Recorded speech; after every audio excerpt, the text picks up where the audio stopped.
Hi, my name is Ashlie Warner, and I'm a third grade teacher at Sandy Elementary.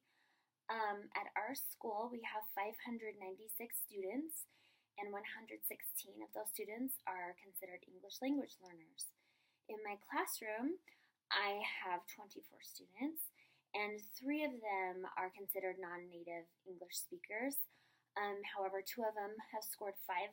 They're at a 5 on the WIDA scale, so I'm just watching them and monitoring them. And one of them is a 3-ish on the WIDA scale.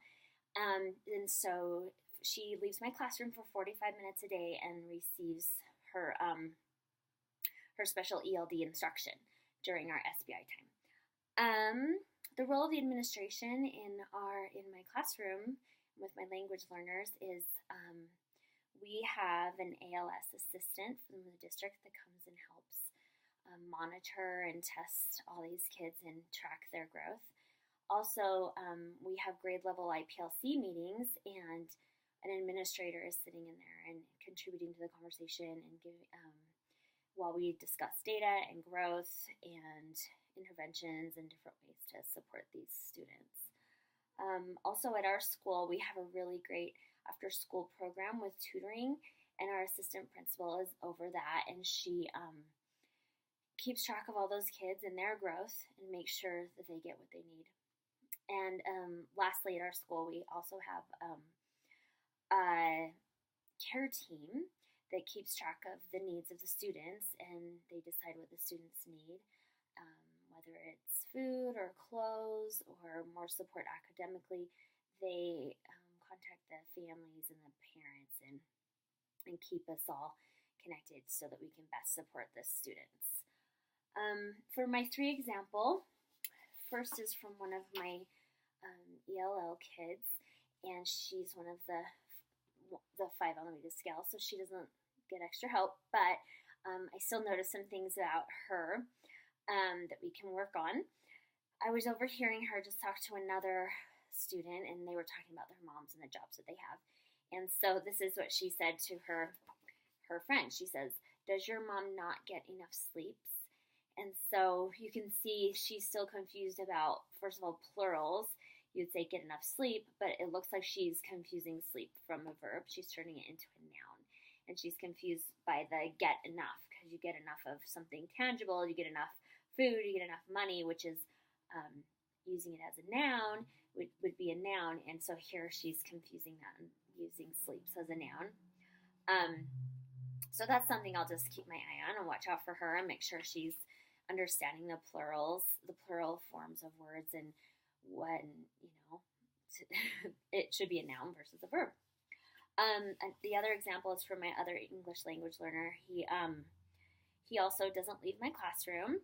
He is a great writer and speller and does all these things really great, but he has some habits that have come over, that have crossed over to his English language. This is an example. He said, "I think the answer is," instead of "I think." And this is something that he says all the time. And so one time, and I just recast it and say, "Oh, you think that's what that is?" And he says, "Yes." And one time we were just out at recess informally, I said, "Can you say the word think and say it for me and fill your tongue between your teeth?" And he did it. And he can do it when he is conscious of it and takes his time and really thinks about it. But when he's getting automatic or he's excited or just talking really fast, he reverts back to his habit of "I think the answer is." And so that's just something I'll keep an eye on and keep recasting, and I think he will, as he develops his language even better, it won't be a problem. The third example is from my cute girl that goes to the ELD class, and we write weekend news every Monday, and we talk about what happened over the past weekend. Well, this is an example of what she wrote for her weekend news. She says, "My weekend was a 5 because," and that means it was really great, "because I can go to the nail shop with my auntie and eat somewhere with her. Also, I get a new phone. Tonight also, I have to go to a birthday party. This is all about my weekend." So, first of all, you can see she puts periods in crazy places, and her capitalization is all mixed up. And in her spelling. She's doing her best spelling. A lot of the places she's getting all the right letters, like with the word also. She's getting the right letters in there, just not in the right order. So she's trying really hard, and it has some structure to it. My main concern here, though, is she doesn't understand how to use the past tense, because I asked her about this, and I said, did you go to the nail salon over the weekend, or are you going to go, or are you going today? And she said she went, 2 days ago on Saturday. So she understands that it is something that already happened, but she doesn't know what words to use to make it past tense or how to add past tense endings.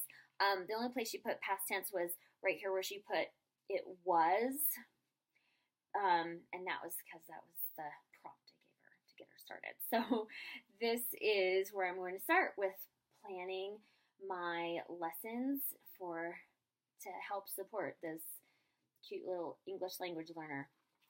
Thanks.